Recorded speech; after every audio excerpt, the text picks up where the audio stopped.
Welcome to my channel Mani's world. అందరికీ నమస్కారం అండి.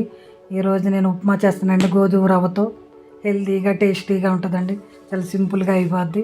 దానికి కావాల్సిన గోధుమ రవ్వ, క్యారెట్, బంగాళదుంపలు, పోపు దినుసులు, బంగాళదుంప, క్యారెట్, పోపు దినుసులు, అల్లం, పచ్చిమిరపకాయలు, ఉల్లిపాయలు, కరివేపాకు అండి. ముందుగా బాండీ పెట్టుకొని సరిపడా ఆయిల్ వేసుకొని వేరుశెనగ గుళ్ళు వేసుకొని అవి వేగాలండి. అవి వేగాక పోపు దినుసులు వేసుకోవాలి.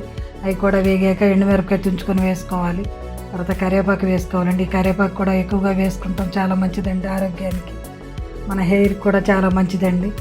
అలా వేసాక ఇక ఉల్లిపాయలు, పచ్చిమిరపకాయలు వేసుకోవాలండి. ఉల్లిపాయలు కూడా చక్కగా వేగాలండి. ఉల్లిపాయ కూడా తింటే చాలా మంచిదండి. ఉల్లి చేసే మళ్ళీ తల్లి కూడా చేయదంటారండి. తర్వాత అల్లం ముక్కలు వేసుకోవాలండి. ఆ అల్లం ముక్కలు ఇలా సన్నగా కట్ చేసి వేసుకోవాలి. అల్లం ముక్కలు వేగిని కమ్మగా ఉంటాయండి. మనం తినేటప్పుడు పంటి కింద పడి చక్క మంచి కమ్మదాన్ని ఇస్తాయండి. తర్వాత క్యారెట్, బంగాళదుంప ఇలా సన్నగా కట్ చేసుకొని అవి వేసుకోవాలండి. అవి కూడా ఈ నూనెలో చక్కగా ఫ్రై అవ్వాలండి. వెజిటేబుల్స్ ఇవే కాదండి, బీన్స్, పచ్చి బఠానీ అవి కూడా వేసుకోవచ్చండి. ఎప్పుడు ఉప్మానైనా బోరు కాకోకుండా ఇలా వెజిటేబుల్స్ అన్నీ వేసుకొని చేసుకుంటాం వలన పిల్లలు కూడా చక్కగా గ్రీన్గా రెడ్గా కనపడుతూ ఉంటే పిల్లలు చక్కగా ఇష్టంగా తింటారండి.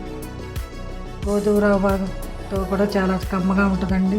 ఇప్పుడు చపాతీలు అలా కాకుండా గోధుమలు కూడా తింటే చాలా మంచిది కదండి. ఇలా గోధుమ రవ్వ చేసుకొని ఇలా వెజిటేబుల్స్ అన్నీ వేసుకొని చేసుకుంటాము. నన్ను కూడా ఎప్పుడు ఒకేలాగా కాకోకుండా ఇలాగ వెరైటీగా చేసుకుంటూ ఉంటే బాగుంటుందండి. ఇలా ఒక గ్లాస్కి 2 గ్లాసులు వాటర్ వేసుకొని కలుపుకోవాలండి. కలుపుకొని ఈ ఉప్మాకి సరిపడా సాల్ట్ వేసేసుకోవాలండి. ఈ ఉప్మాకి సరిపడా సాల్ట్ వేసుకొని మూత పెట్టేసేసి 2 నిమిషాలు అలా ఉండాలండి. ఇలా మరుగుతున్నప్పుడు ఈ గోధుమ రవ్వను వేసుకోవాలండి. గోధుమ రవ్వ వేసుకొని కలిపేసుకోవాలండి.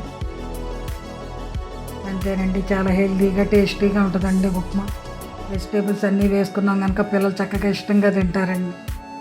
చక్కగా బోరు కొట్టదండి. ఇలా 2 నిమిషాలు అయ్యాక మూత తీసి చూస్తే ఇక ఉప్మా ఇలా రెడీ అయిపోద్దండి. చాలా టేస్ట్గా ఉంటుందండి. ఇలా కలుపుకున్నాక చివరిలో మేము కొంచెం నెయ్యి వేసుకున్నామండి. ఇలా కలిపాక కొంచెం చివరిలో నెయ్యి వేసుకున్నామండి. నెయ్యి టేస్ట్ కూడా ఈ ఉప్మాకు చాలా టేస్ట్ని ఇస్తుందండి అసలు. అంతేనండి, చాలా సింపుల్గా అయిపోద్దండి. చాలా టేస్టీగా, చాలా సింపుల్గా ఉంటుంది. మా వీడియో మీకు నచ్చినట్టయితే లైక్ చేయండి, షేర్ చేయండి. ఇలాంటి మంచి రెసిపీస్ కోసం మనీష్ వరల్డ్ని ఫాలో అవ్వండి. Thank you for watching.